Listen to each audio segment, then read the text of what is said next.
દિવાળીના તહેવારોની શરૂઆત પહેલા કેન્દ્ર સરકારે દેશના કરોડો લોકોને રાહત આપતા અનેક મોટા નિર્ણયો લીધા છે. રેલવે કર્મચારીઓ માટે 78 દિવસના બોનસ અને કેન્દ્રીય કર્મચારીઓ માટે 3% ડીએ વધારાના એલાન બાદ હવે રાજ્યોના વિકાસ માટે સૌથી મોટો નિર્ણય લેવાયો છે. કેન્દ્ર સરકારે રાજ્યોને ₹1,01,603 કરોડનું વધારાનું ટેક્સ ડિવોલ્યુશન જાહેર કર્યું છે. સામાન્ય રીતે 10 ઓક્ટોબરે થનારી માસિક ફાળવણી તહેવારોને કારણે વહેલી એટલે કે 1 ઓક્ટોબરે જ કરી દેવાય છે. આ ફંડ રાજ્યોના મૂડી ખર્ચ અને જન કલ્યાણકારી યોજનાઓ પર ખર્ચવા માટે શરત વિના આપવામાં આવ્યું છે, જે તહેવારોની સિઝનમાં ખરીદ શક્તિ વધારવામાં મદદ કરશે.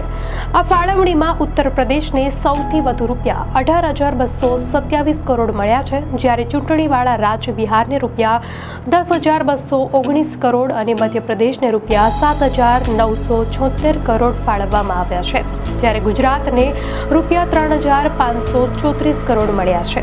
કેન્દ્રનો આ નિર્ણય રાજ્યોને આર્થિક રીતે મજબૂત કરીને વિકાસને વેગ આપશે. દર્શક મિત્રો, આવી જ નવી જાણકારી માટે તો લોકસત્તા ચેનલને સબસ્ક્રાઇબ કરો.